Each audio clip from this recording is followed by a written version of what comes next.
Good afternoon, everyone. I'm Vary Sharp. I'm the Chief Executive at the National Emergencies Trust. For those of you who haven't heard of the National Emergencies Trust, we were set up in 2019 as a directive from the Charities Commission of England and Wales following the series of incidents in 2017, Grenfell, Manchester Arena, and the 4 terror attacks in London. And our role at the National Emergencies Trust is twofold. In the response phase, we're there to support survivors. We're there to support the bereaved, but also to support communities. We work mainly in the preparedness phase because thankfully there aren't national emergencies on a daily basis. And the preparedness phase is so important. During this phase, we're working with survivors, corporate groups, and the government to ensure that future survivors are better served and that the impact of emergencies is lessened. So today you're going to hear from a fantastic panel. They're going to talk to you about collaboration across sectors, multi-agency collaboration, but ultimately collaboration to ensure that resilience plans are people-centred. So I'm going to hand over in this direction. Catherine can go first just to do a quick introduction.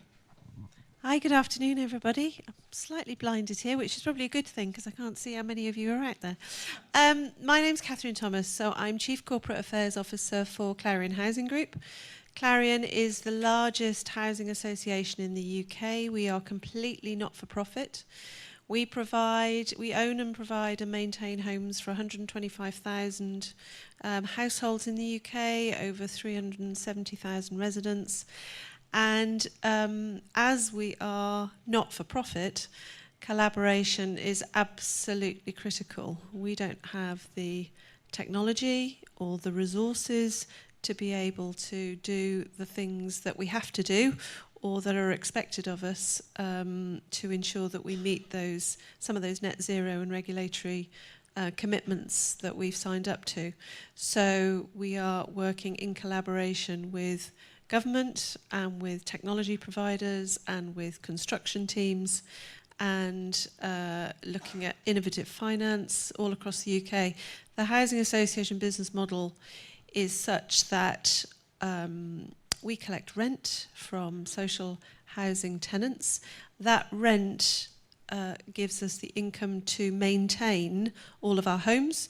We provide 1,500 repairs and maintenance jobs a day. That's over £1 million a day we're spending on maintaining existing homes. And then all new homes, so we have built over 10,000 homes in the last 5 years. We'll do more than that in the next 5 years, hopefully, to meet the government's 1.5 million house building target. And all of that money comes from debt finance. So we've got about £4.5 billion of finance that we use to build new homes. So as you can imagine, collaboration is everything to us. So I'll perhaps hand over to someone else now to introduce themselves. Okay, thank you for that. Hello everybody, good to see you all, and again, like you, glad that the lights are blaring and can't see how many of you are there. My name is Heather Shepherd and I'm from Flooded People UK. It's actually a new initiative that literally has only been going for a month or so, but actually what we're trying to do is fill a gap of support for people who have flooded through experiences that flooded people already have or those at risk that can be discussed on a platform with other people affected to give mutual support, but also as a kind of discussion point to find out exactly, what really is a commonality between all of flooded people and what could we do with policy change and where we need to see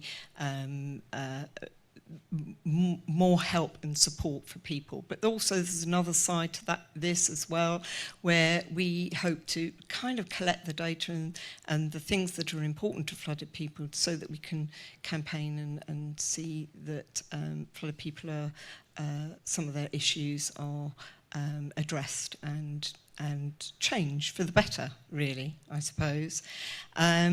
So my experience has been 27 years working at the grassroots with flooded communities across the whole of England and Wales. And in that time I have spoken to hundreds of people, worked with hundreds of groups in the recovery of flood, so immediately after a flood, but also helping them through to gain more resilience themselves by leading that and working alongside people that can make a difference to them. And I hope that that will come across a bit in this discussion today. Thank you. Hello, I'm Sharon Pickford. I'm the Director for Experience and Revenue at the National Trust. You've met my better half already this morning, Harry, so he's the fun one. So brace yourselves. I haven't got any slides, no fun pictures. I didn't even bring any scones, so I'm sorry. So I've been with the National Trust for 10 years. My job's to develop the business models that the National Trust uses. We've got a brilliant model that's worked for us for about 130 years, where it's a fabulous social enterprise model where we look after some incredible assets on behalf of the nation. We open them to the public. We do brilliant conservation work. The public come, they pay for their membership, they pay for scones and teas and coffees in their millions, and that money goes back into conservation and restoration of the places. We just launched our new strategy back in our 130th birthday in January, and that new strategy is about really doing much more to make a societal impact. Nature's in crisis. We're in a climate crisis at the moment. We've got an opportunity to create a movement of millions and millions of people in the UK to care for nature and to do something supportive of it. And so that means we need a slightly different, more adaptive model for that. So looking at how we are working in a bigger, more collaborative space, being very generous partners, and thinking about the roles that we can play in delivery, but also in convening great partners together, which is a brilliant opportunity to be here today, because you guys have got a lot of opportunity. These ecosystems, these nature-rich ecosystems that we're looking for recovering, you've got as much opportunity and benefit and kind of great will to get this right as we have. So excited to be here today, but I'll hand over to you, David.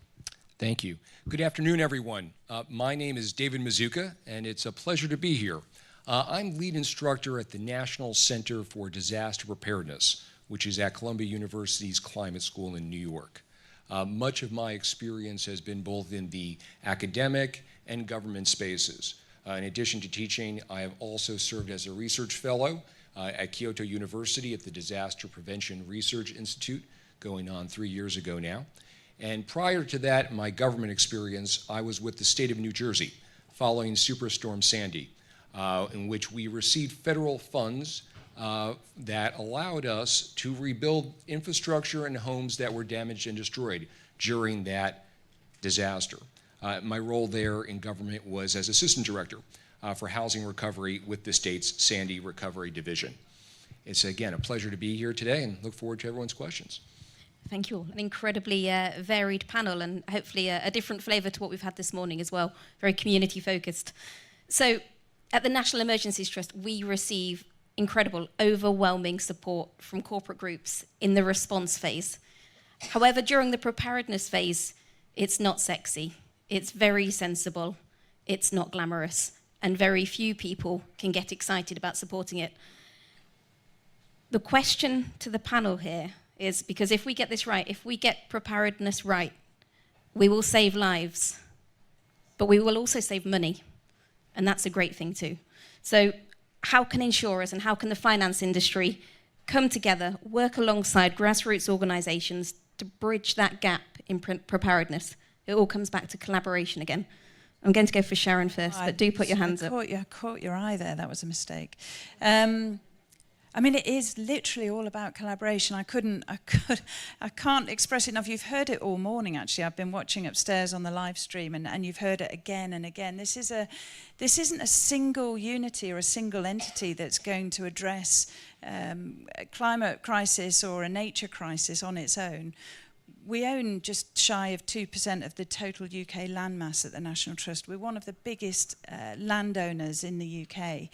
And we can't do it on our own. We won't be able to do it on our own. Nature doesn't stop at boundaries, unfortunately. It doesn't have its own little cluster in which it works. It relies heavily on movement and transferal into different spaces. So, you know, something like 43% of the UK rivers flow or touch or run through National Trust land. That's nearly half of all the rivers in the UK. So we've got an opportunity to work at a catchment level, unlike many others. But that catchment level will touch many different landowners.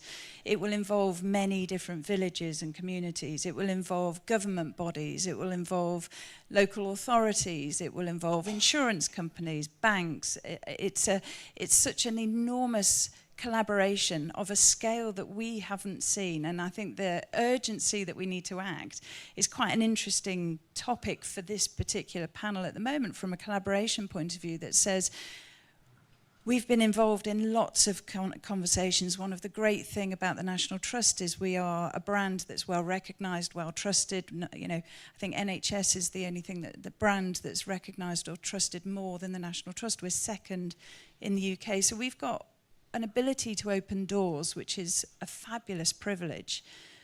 But there's a lot of conversations and very little kind of action that we need, that we're getting to at the end. And that sort of sense of urgency that we're feeling at the Trust is one that I kind of would urge you all to think about, that says, how do we move this from a conversation where we know we need to collaborate, we know we need to bring people together, we know the power in our systems will come from an adding of our collaborative efforts together. How do we do that in a way that is faster than having lots of individual conversations? Today's brilliant. Is that alarm mean I've finished? But also the opportunity to think about how we do it gracefully, generously, without ego, in a non-hierarchical way, and not reliant on the usual people, the usual suspects to bring us together. I think that's a big challenge for us, but collaboration is absolutely key. We've found from the Trust that we're talking, we've just set up a new, sorry, I'm banging on now, but we've just set up a partnership called Nature North. It involves 50 partners that have come together across the powerhouse of the North region to say, how can we be a power for nature, coming together and uniting all of these things together? Funding it's one thing, but actually delivering it is just as difficult. So yeah, collaboration's key in all of this.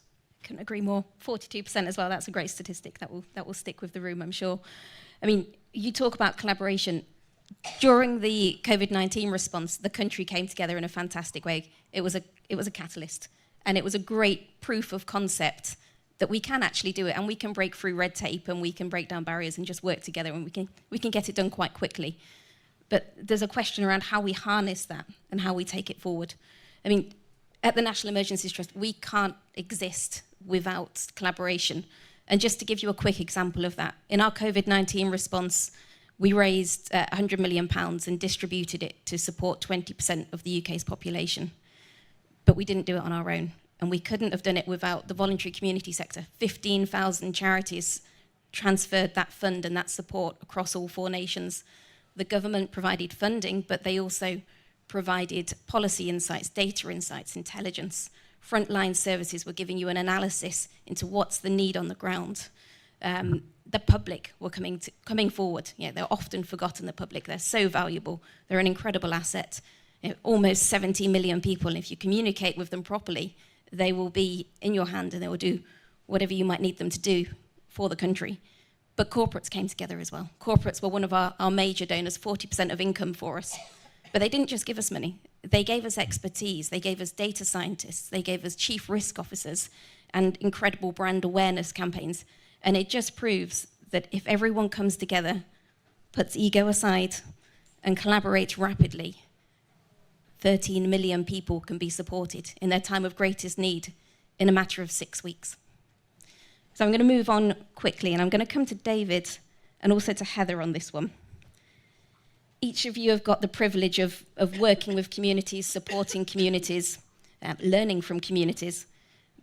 But many communities are now trapped in this cycle, this annual cycle of climate risk. You know, Christmas, floods, Easter, wildfire. Look forward to Halloween because the wildfires will go out, the floods will come back, and it's Christmas again. That constant cycle. So what lessons can be learned from communities? And who's been practicing resilience for a long time at a community level, and what's the best practice that we can learn from? Great, thank you for that question. One thing I think we overemphasize sometimes is hard infrastructure and not discussing soft infrastructure enough. And when I think of soft infrastructure, I think of social capital, those communities that are able to come together, not because the disaster happened the day before, but because of years of communities building up civic engagement, neighbors talking to one another, and doing a variety of activities that bring neighbors and families together. Now, from my time in Japan, I had the opportunity to travel across the country, learning about how different communities respond to disasters, but as important, reduce future disaster risk. I think of one community in particular in the south of the country, outside the city of Kumamoto, which had an earthquake back in 2016. This community's name was Mashiki. And one of the things done in that community was creating ways to continue engagement to preserve the memory of that disaster and thereby reduce future risk. So some examples. One, this community would host an annual festival celebrating their local sweet potato. That festival predated the earthquake, but now included in that annual festival, they would do a variety of disaster drills. Further, they created a community engagement center sponsored by Kumamoto University, in which community members would not only discuss what future recovery should look like, what infrastructure should be rebuilt, but it also allowed community members to share their experiences. It was lethargic. It allowed the community to heal together. I highlight those two examples, but there are a variety of other examples across Japan, and for that matter across North America, whether it be incorporating in schools, how children learn about risk, or whether you're looking at how communities continue, irrespective of disaster, to just build that level of social engagement. Again, I think this is very important, and this is something that you cannot wait for gray sky days, but you need to begin during blue sky days. Thank you, David. And I've heard about David's trip to Kyoto. If anyone in the room is interested in best practice in terms of preparedness, he's written a fantastic report. He'll be happy to share it with you.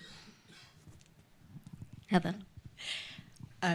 Well, we have a country that has got 6.3 million people at risk of flooding, and this is predicted to go up to 8 million. That means that there's 1 in 4 of us that are at risk of flooding. This country really does need to have a seriously big plan to look at the future risk when it comes to flooding. There are actually also 2 million people at very high risk, and to be honest, they are probably flooding at this as we speak, and probably repeatedly so as well. And so when it comes to resilience, there are many communities out there that are already, it's second nature to be resilient. And in actual fact, as I've travelled the country talking to communities, I have met some amazing communities that do some really pretty incredible things regards resilience and put their hands straight to it, no questions asked. So some of these will get together as groups and provide support from non-flooded people to flooded people in just before flooding and immediately after flooding. There are groups that help with EA oversight, Environment Agency oversight, at looking at small brooks and that, where they clean. There are people that get into culverts and clean culverts, check on drains, move trees. There are people that spend thousands on resilience on their own home. I'm talking 40, 70,000. Seriously, that's a lot of money. Resilience is a great thing, but resilience always comes at a cost, and there are many people where this cost is beyond them, and this is a gap that seriously could be very useful to fill. But when it comes to deprived communities, of course, there really is, there's no chance of anyone being able to afford any kind of resilience for themselves, and they are very much reliant on other people. But do you know what? This resilience does not really mean, however resilient we are, I think, in this country, this doesn't mean to say that it's okay to flood, that if we're all resilient and we're all prepared, that's okay. We can flood people because they'll be prepared, they'll be able to endure that risk, and we will have done our job. Because actually, there is more to resilience than that. People suffer trauma. People suffer with nervous breakdowns. There's studies that show that people end up with PTSD after floods. Marriages break up. There's loss. There's bereavement. Flooding is a huge life-changing event for people. And actually what we also need to think about is the recovery afterwards, the impacts that flooding has on people's lives, how we can support that better, because at the moment that is not supported well enough at all. And so, yes, we need a country to be, and people personally, to look at resilience, but also we need to provide the support for the impacts that flooding has. Thank you, Heather. 2 million people currently flooded. I haven't seen it in the news today. You know, it's not a headline. That's 3% of the UK population flooded.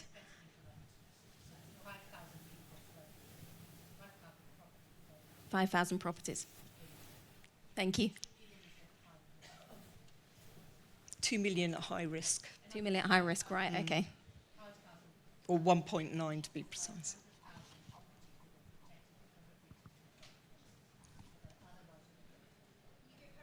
I was going to say, I can't quite hear. This is interesting.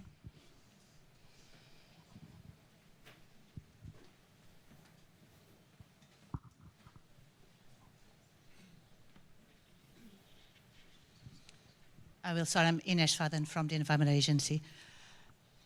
So there are, as you said, the most recent assessment, 6 million properties at risk of flooding in UK. Very important to note, about 4 million is at risk of surface water flooding, which is very new information, and we'll really need to change the way we address flooding. Of those, there are a number of properties that are of high risk.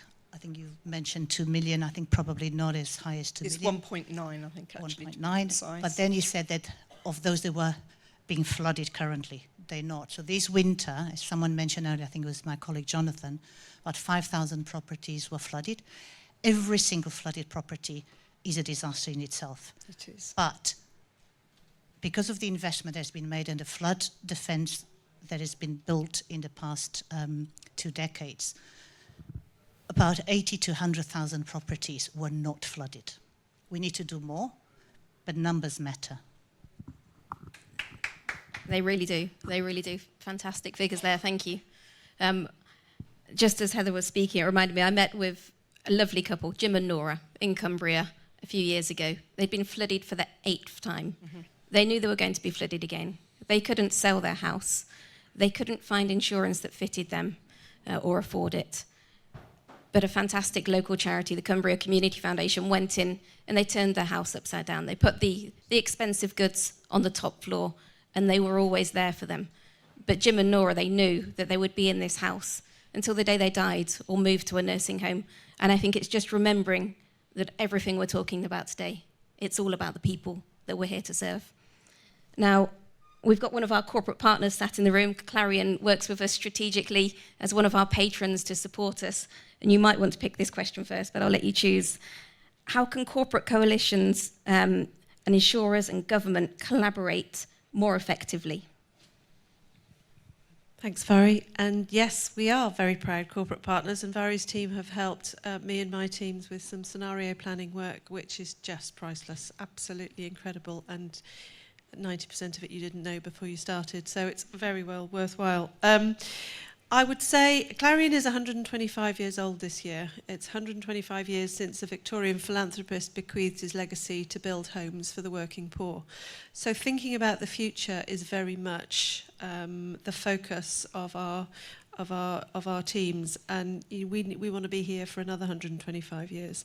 So sustainability planning and climate transition planning is absolutely critical at what we're doing at the moment. And as I was saying before, working with partners to develop that and to do trials across the country and to trial dozens of different things with small communities, medium-sized communities, so that we can share those lessons and those learnings across the sector and with government is really critical. And I mean, some of the things that we're doing as well at the moment with private sector, we've got a zero bills trial with Octopus. We are working with Kenza on ground source heat pumps. We've just completely regenerated and refurbished over 100 properties in Chelsea, prime real estate off the King's Road, 100% social housing, and we've put ground source heat pumps in that community so they no longer have any bills whatsoever. We're also trialling some projects in Tunbridge where we are paying for our residents' bills up to 18 degrees. So we provide them with fuel vouchers as long as they maintain 18 degrees ambient home temperature. The cost of doing that for a year for one resident is about the same cost as 2 nights in A&E. And when you think about the numbers of people who are admitted to A&E because they can't afford to put the heating on, you start to think about how circular this can be if we collaborate and think about this differently. So, but it is very much about the human impact and about it being, as I think somebody said earlier, a just transition. So we need to make sure that although we have to meet those government targets of being net zero by 2050 and no more gas boilers by 2030, we do need to make sure that we do this in a way where it doesn't increase people's bills. So all of those little trials at the moment, you know, we've done some thermal imaging across all of our properties with drones, so we know the energy usage across all our properties across the country. And so sharing that data has become critical.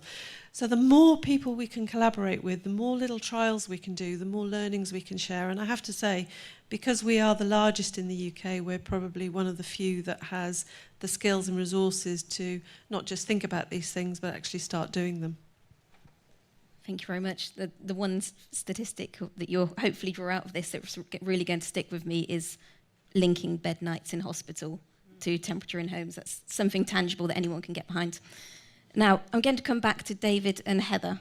You know, I really want to focus on the planning phase again. What role do local and grassroots organisations play in that resilience and the planning phase?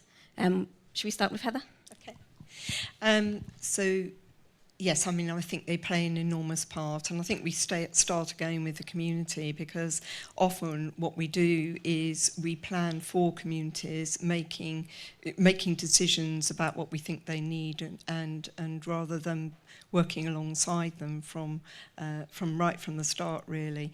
And you know, flood action groups across the country are really great to do this. It's usually about their agenda, set up their time, their place, but bringing together people who manage flood risk and other organisations as well to start planning reducing risk from their area.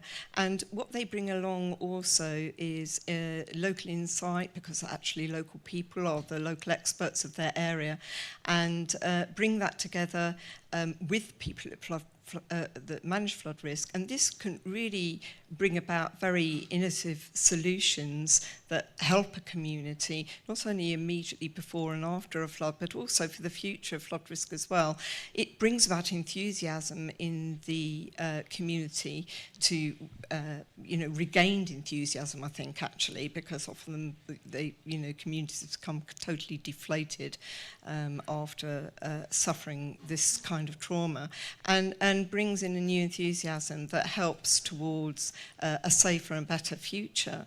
I think the biggest issue that probably is faced is trust. Trust is lost, often before the scepticism, and certainly after it can be very much lost amongst communities, feeling that people don't really care and they're not really bothered and they're not going to speak to them. But actually, these flood action groups across the country, they do start to build on that trust. They do start to realise that the people who are managing the flood risk on their behalf are actually human beings themselves and do want to help and do understand.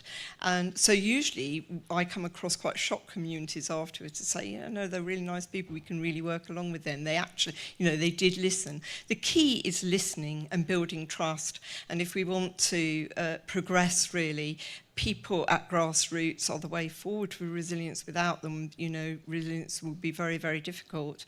And we need to build on that, build the trust, build the relationship and work together, but from the bottom up. Thank you, Heather. And just a quick one from David. Sure. I'd like to take the question and turn it a little bit to talk about the role of maybe indigenous knowledge in grassroots organizations. And thinking about an example from North America, specifically wildfires.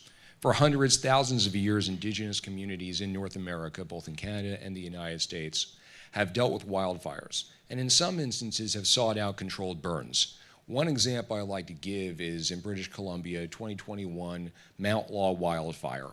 Now, 1,000 hectares were burned, but only one structure was destroyed. Why?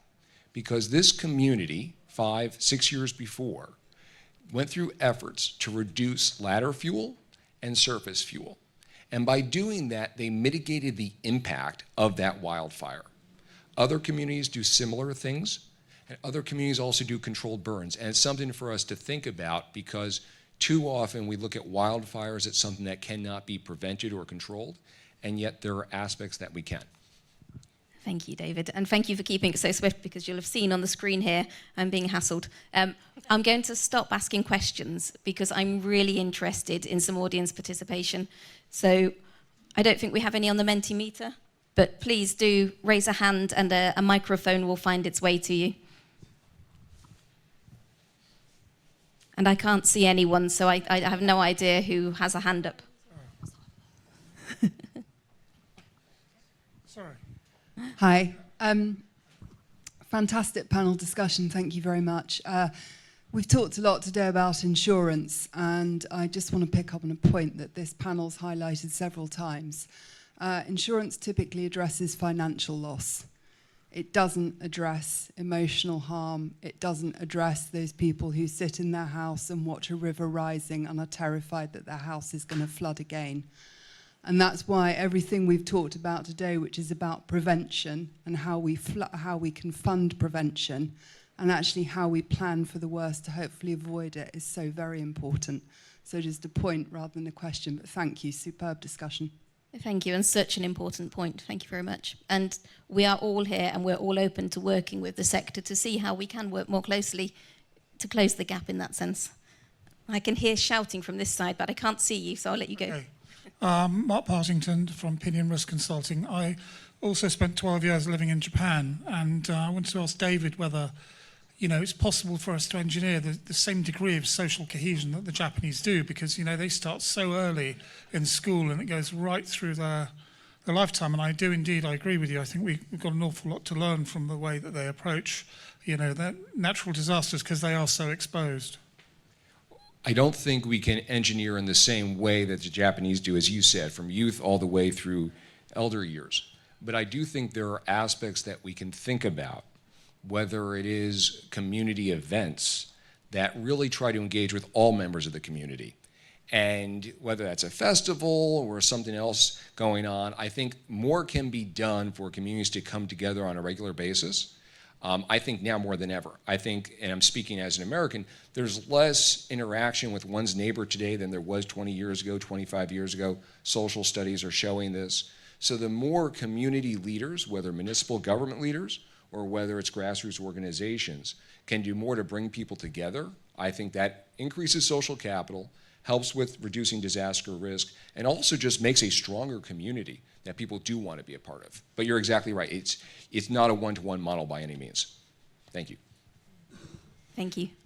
Hi, over here. Hi, my name's Steve. I work on social value quite a lot through procurement, actually. But I'm also a councillor at North Yorkshire as well. And one of the key things we're looking at is how can we bring more social value into financial decision making in particular? Because unless we recognise the economic benefits of it, we're going to still be going down the same route of finance first, cost first, without recognising the true benefits. I just wonder if you've got any thoughts on how can we really tap into the economic value of social value? So again, I think this comes back to collaboration. We've had so many micro examples from the panel today on do this and it will save money here. But this needs to be done on scale. It needs to be collaboration across sectors to bring that together in one place. And I think there'll be a very, very compelling story. I don't know if any of the panel members wanted to add to that. Yeah, I think that's a great question, because that's something that we're kind of constantly mulling over as well at the Trust. So, you know, we've got great examples. So Harry, my colleague earlier, showed Godrell Beck, which is, you know, the river that was just during Victorian times, they had a natural flood, a natural weave across. They put it into a particular, almost like a canal channel to make more room for farming, because that was the demand of the times. And then this channel, this beck, just got, the faster it got, the deeper, they just kept digging it out, and this channel got deeper and deeper. And actually, we could see what needed to be happen. We could work with the farmer. The farmer was up for making change as well. But it was the local community who were the most demanding of us, and of us to help them in a way that they were happy to fund and support and to help out. And I think that's the bit for me that starts to show. They can see the more you're experiencing. They used to get floods kind of once every decade. It was now twice a year they were getting flooded, and that comes at a huge cost. And it's not just, David's talked about wildfires. We have stately homes in the south where paintings will melt due to the high heat that we've got. These are old, you know, kind of genuine masterpieces that are at close to melting point due to the high summer temperatures we're now experiencing that we never used to. And so our volunteers, we have 40,000 volunteers across the Trust, they're looking at this going, we want these great artifacts, these great kind of masterpieces to be protected for a next generation. We want our children to benefit from them. So what do we do? How do we do it? So planting trees, creating shade, thinking about the role you play in sustainable kind of lifestyle choices. All of those things start to help. It doesn't answer your question for the economics, because I think that is the multi-million-dollar question that says, you know, we think there's three strands. There's a philanthropic strand. So how do we get the public? How do we get philanthropy, high net worth, grants? How do we get real kind of philanthropic gifts? Trading, payment-free ecosystems is one way of doing it. That won't do it on its own. And then there's a debt lever, a debt management tool, and the financial product behind that. So how do you weave those together in a blended finance that starts to demonstrate you're doing great things for nature and the public are coming with you and supporting you in that? Sorry, longer than you wanted. But a fantastic answer. I think we have time for one rapid question. Business model ideas and thoughts, and this is all about the collaboration that was announced earlier that you're part of with the re-flood.